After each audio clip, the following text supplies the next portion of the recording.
Hey everybody, we're here at TantrumCon 2024 and we're here with Zev Shlasinger. Zev, how are you doing today? Doing fantastic. How about you guys? Good, good. And you know myself, I'm Ryan Gutowski from One Board Family. I'm Isaac Villa from over at Gaming with Sidekicks. That's right. And so as a little game chat presents, we wanted to talk to Zev about Play to Z Games.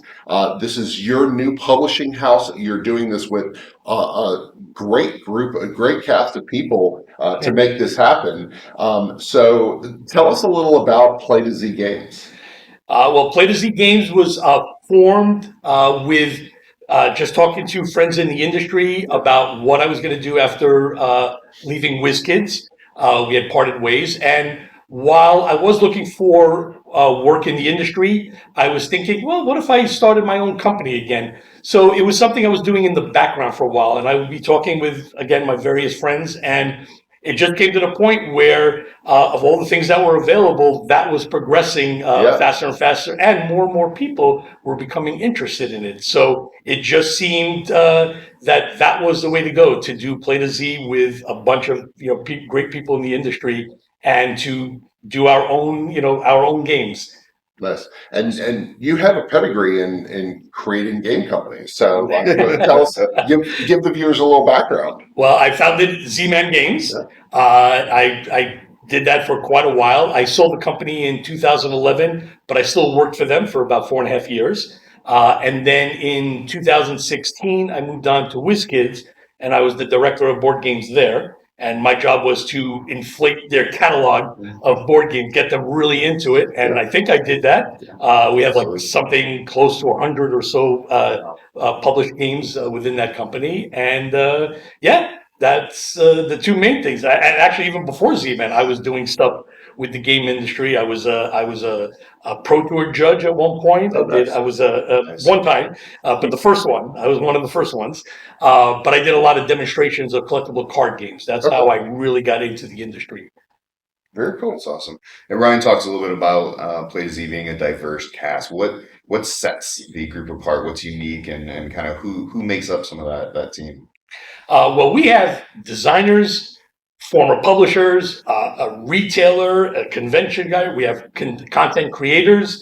Just run the gamut. I mean, just throwing out some names like Tim Mativier, Jeff Engelstein, Stephen Bonacore, Marcus Ross, Ryan Neumeier, Ruel Gaviola. I always forget the last name. Gaviola.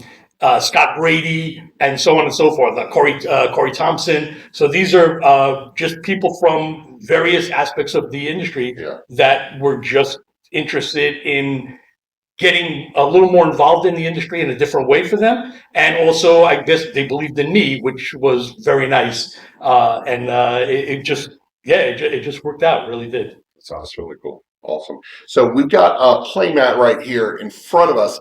Tell us a little about this game. This is actually going to be the flagship for 2024 for Play to Z Games. Correct. So this is Ascending Empires, the Zenith edition. I originally published the game in 2011, and it did very well. It actually sold out rather quickly, and we were considering reprinting. So this was after I sold the company, and then we decided, okay, how we're going to reprint. The issue with that there were actually like 9 puzzle boards that made up the map, and they just didn't work 100%. A lot of times the puzzles were ill-fitting, or they warped a bit, and it was just very frustrating, and it was a customer service nightmare. Yeah. So we weren't able to do that. So fast forward many years, we published some of the games by Ian Cooper, who's the designer of this game, and I had asked him, hey, what's the status of this? And he said he had gotten it back. It was with someone else for a while, but he had gotten it back. And I said, you know what? Did you solve the problem? And he says, yes, the neoprene mats. And I'm like, oh, that's really fantastic. So, it's seamless. Yeah, we put the two maps together with the edges. There's no raised edges, and it's a smooth surface. Yeah. So anyhow, I said, done. I want to do it. And this is while I was with WizKids. So it was going to be something that WizKids was going to do. But when we parted ways, it was one of the few games that got returned to me. Okay. But again, I'm just very excited because I loved it back then. I love it now. There are what we call the new era rules. So there's like a new, it's familiar if you've played it before. Yeah. but there's enough modern tweaks in it to make it a slightly different game, but it still plays very fast. And for those that want to play the classic, you can play the classic way as well. So we've allowed that to happen. Nice. So you explained this game as an 18xx game. 4x. 4x game. I'm sorry. Yeah, 4x game. The game, you kind of demoed it for us before we got on camera here.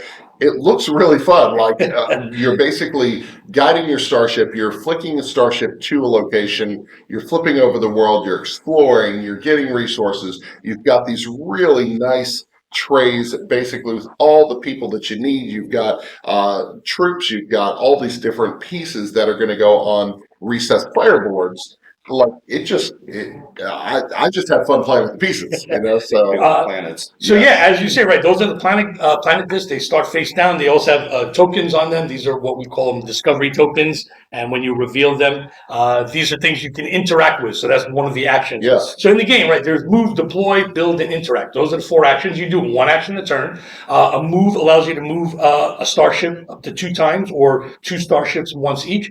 Deploy, you can bring troops into play. If you have cities and outposts, they go there. If you have starships, they go around your warp gate. Build, that means you're building. Building is simple. It costs 1 troop to build a research facility. So you would take a troop off the planet, put down a research facility. Yeah. And by the way, research facilities help build up your technology. So there's actually 8 technologies, 4 levels in each of the 4 colors. So it's actually more than 8. Sorry, so there's like 16. So you get 4 levels, and so if the more research facilities you build on a similar colored planet, you can raise your levels in that technology. Troops also build outposts, and outposts allow you to deploy troops there. A troop and an outpost converts into a city. Okay. So that's your build. And then the interact is the other action you can do. And that's where anything with a hand symbol, which is usually these tokens, that allow you to do like extra things. Also, when you want to complete missions, those are interact. So if you want to complete a mission, it's not enough to say, oh, I've made it. You have to do an interact action on a following turn to say, okay, that condition still exists. I'm now going to interact with the mission, place my cubes there to claim that I've successfully done that mission. Gotcha. Okay. Cool. And then the universe just builds. You have your home quadrant.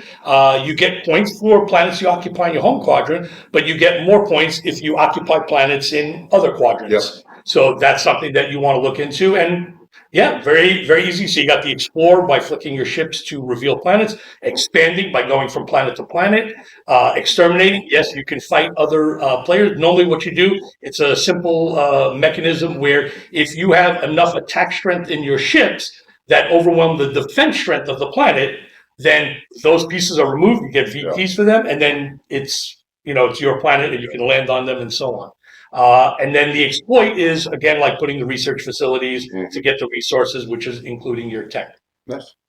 And that's just the base stuff, right? There's some other modules and stuff, but that is the base game there. Right. Turns are fast, and it plays in about 60 to 75 minutes. Very cool. That's awesome. So when can we expect to get our hands on this? How will we get our hands on this? So we're starting by launching our first ever, and for me, I've never done a Kickstarter. Okay. So this is a Kickstarter project going to start February 27th. Okay. And it will ship before the end of 2024. In fact, it might hit even by fall 2024. Really? So Okay. because pretty much what you see here is done. We got some minor tweaks here. Yep. So as soon as the Kickstarter is over, we could pull the trigger to print and get it out in time for this year. Excellent. And look in the description below to get a link to the Kickstarter. So That's awesome. Yeah. So what does 2024 look like for Play to Z? What can we expect to see? What are you hoping to put out into the market? So we have Ascending Empires. We have another Kickstarter planned for July. If all goes well, we're trying to fast track this. It's a game called 23 Knives. And and then for the fall in that, we have 1 or 2 other games that we're planning to bring out. And in between, we have a couple of other games that we're not going to crowdfund that are going to go straight to retail distribution. And by the way, the games even on Kickstarter will go through distribution. Okay. So there will be that. But we have a game called Lynx, Lynx, and we have a small card game called King's Coalition, Okay. which has like a little smack of fantasy realms that I brought out, but it's not the same thing. You're not making combos, so to speak, but you are trying to score your best hand. Plays in about 15 minutes as well, but very excited about that. So a couple of games for crowdfunding, a couple of games direct to the market. So we're looking at about probably 6 to 7 games or so if all goes well. That's awesome. That's excellent. So, Zev, thank you so much for taking time with us and hanging out with us. And hopefully you have a great time here at Tantrum Con 2024. And I'm excited to be able to play this in the future. So, fantastic. Thank you so much, guys. Yeah, thank you.